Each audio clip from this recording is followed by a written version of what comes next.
What's up, guys? Long time no see. Not really, I can't see you because it's a kind of video thing. Yeah. We haven't done these in a while. Mostly just stuff. Yeah, we've been really busy.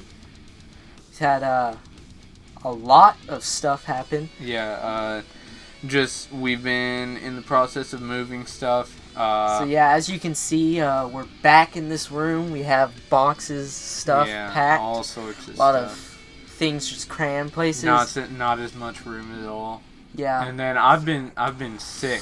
Yeah, he's been sick. They did all of this. Yeah, I was sick for like 3 days. And then right after I got better, he got sick, and he's been sick for a while. He's just now getting better. And so I had to pack up most of the stuff. But since I was sick while they moved all this, I have no idea where stuff is. So I've been trying to find stuff and put stuff together. I finally found my speakers and all my cables.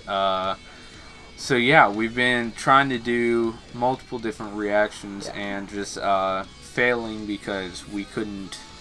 Yeah. We didn't have the time, or we just lacked space and stuff. Yep. But this is the one. This is the one we get to do. This came out and I was like, okay, we need to react to this. So that's what we're doing. It is Spiritbox Holy Roller. And I asked beforehand, because that's what I'm going to start doing when it comes to secular bands. I asked beforehand, what about the music video? Is the music video okay? Everyone said that it's kind of scary. It's not really disturbing. It's just really creepy. And so I'm prepared. I'm prepared. I'm really for prepared. It. I'm really excited. Without further ado, this is Holy Roller by Spiritbox. God. Ready? 3, 2, 1, go. Oh gosh.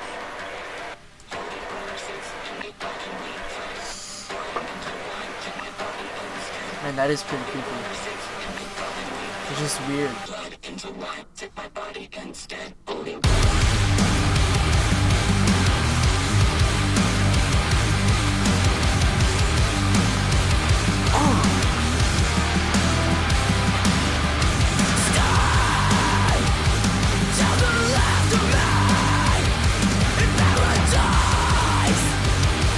Oh my god!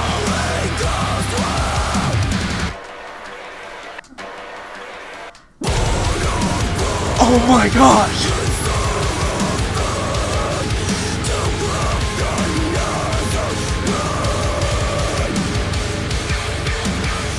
Oh, those screams! God.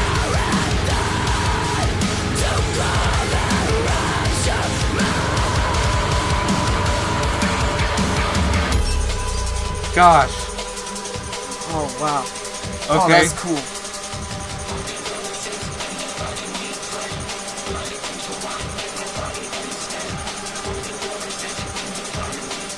It's weird. God. Oh, gosh.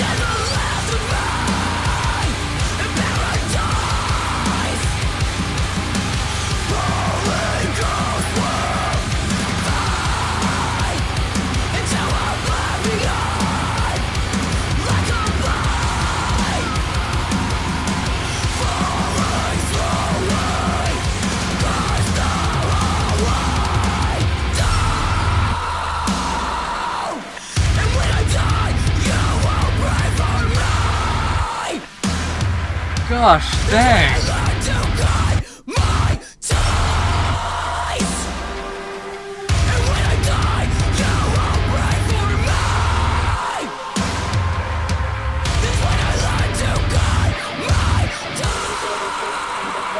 I need one more breakdown, one more little.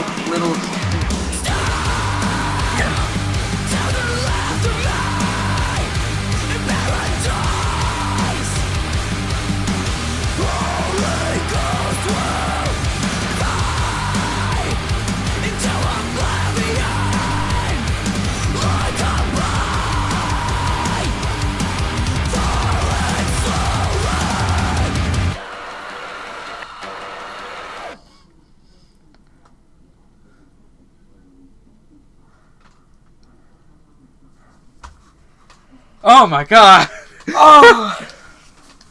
Oh, that was crazy. That was insane. That was I'm speechless. Insanely heavy. It was heavy. The music video was creepy and weird. It was amazing. Riff, yeah. God, it was... Alright, we are going to transition into thoughts time. We're going to try to start making these videos a little shorter because... We mumble a lot. We mumble a lot. I'm going to start trying to better myself in speaking because I know I mumble a lot and I say, and like, and stuff like that. We both do that. We just need to get better at talking. We're rambling right now. Yeah, we're rambling right now. So anyway, yeah, the past couple of videos have gone into like the 20-minute mark, and that I don't think people. Nobody wants to watch a 20-minute video.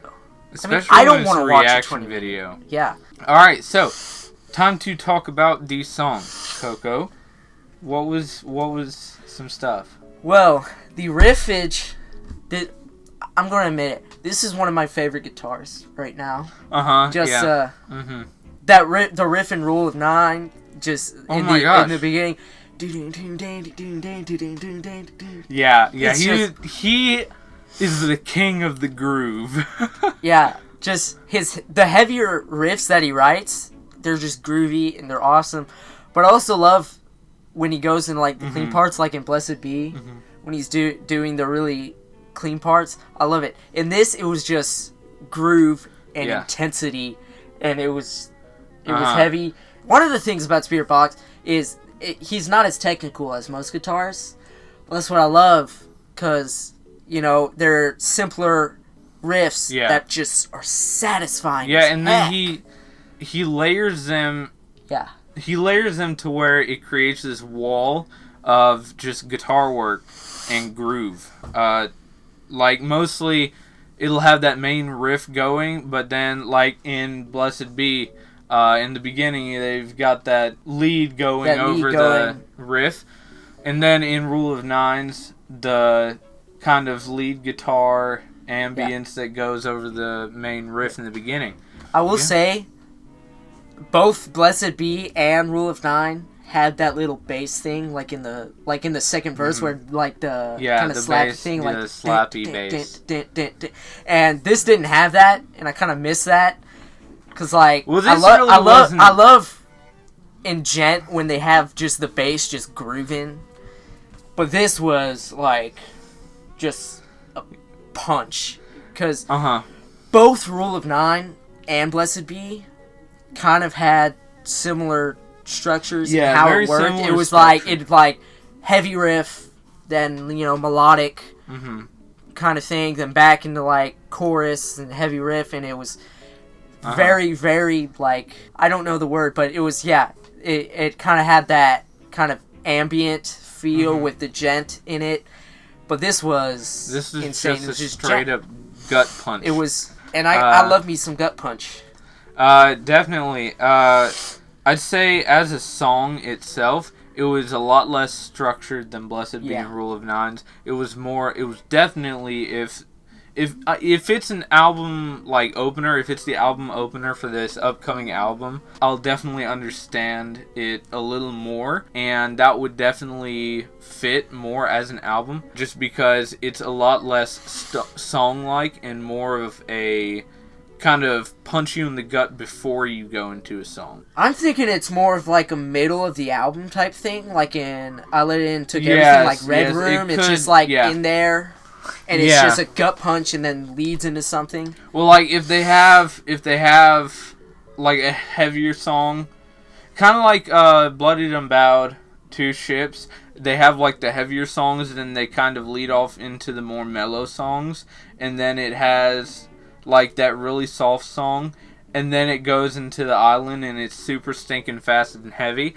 It could be like that, like they kind of lead into a kind of softer vibe. I could see it being like after Blessed Be, and then this comes on, and then it kind of renews that fight and renews that fire for the album. And then when you have, especially when you're a heavy band, when you have an album, your fans, if you're a heavy band, are going to want heavy heavy. That's just how it is. But no one is gonna want just heavy. Just heavy. You want to kind of throw them in there all of a sudden, or maybe you want to like ease them into it. Like I Let In took everything. Yeah. It starts out with theme. It just kind of eases you in and just shakes you around afterwards. But then it goes into Two-Way Mirror and it leads into that softness, that mellow. So yeah, I bet they're definitely planning on using this to just completely just shake up the listener. Yes. The structure of it was kind of repetitive, but honestly, I really didn't see a problem with it being repetitive. Because, that riff was... Yes, yeah. It was groovy. I loved it. Chorus-wise, I guess that part that repeated was the chorus, and honestly, it was really groovy. It had a lot more screams than I thought it would have. Everyone was saying it's the heaviest release yet. It's like the best release yet. So I was kind of just expecting like a really heavy on the guitar work, not as much clean, and some more screams. But my God, this was just screams all the way through. That intro kind of caught me by surprise. Just out of the blue. It was like the little... Yeah, like that little, like, in the middle of the song, that like little drum and bass beat. Like that really fast beat that was going, and I was like, that was weird. I love honestly, when bands explore outside of their sound, and especially when you don't expect it. Yeah. Because I wasn't expecting that. I thought they were going to kind of go one way, but then they started that, and then they went back into it. Drum work on this song was really interesting to me, because you hear their drum work on their past songs, and they have this kind of sound with the drums, but this was completely different. Their mix on the drums was completely different. I really liked it in the fact that it didn't stand out as much. The drum work is usually insane and out there and kind of pushes the song. This was kind of like a backbone to the song this time. I'd want to say it was really needed in the song, but not needed in the listening experience. It pushes the song at you, but you don't really consume it along with the song. Yeah. Yeah. Yeah, like right now I can't think of one drum beat from the song. Mm-hmm. I mean, I just listened to it and I can't think of one drum part in it. Uh-huh. So it was really simple. It was more just like a it was less technical than usual, but definitely pushed the song. Heavy. Can we get to guitar work now? Yes. All right, so guitar work. When it came in that first time, I was like, "Oh my gosh," because I was expecting this groove, guitars pushed out at you in the mix, very clear, stuff like that. This was dirtier. It was a lot dirtier in the mix. Yeah. Kind of hidden behind a ton of layers of just chaos. I could barely hear it, but then it started clearing up a little bit, and then I heard it, and that groove was just, it got me. It was so dang good. The tone of the guitar. Spiritbox has a tone that is really amazing. Yeah. Their effects that they use really add punch to the guitar. The guitar definitely has punch. I don't know if they were tuned lower than normal. 'Cause I can never guess with Spiritbox. Yes. It all sounds similar, but like Rule of 9 was in drop F sharp, but then Blessed Be was in F, and then they had the pitch shift. Yeah. And that's one of the things. I think this is definitely tuned lower than the other ones because it had that more chaotic feel to it. It sounds like it would be like drop E. Maybe. It could still be drop F. Low. It might just be a little dirtier. And that could be kind of... Because it was definitely a little bit harder to pick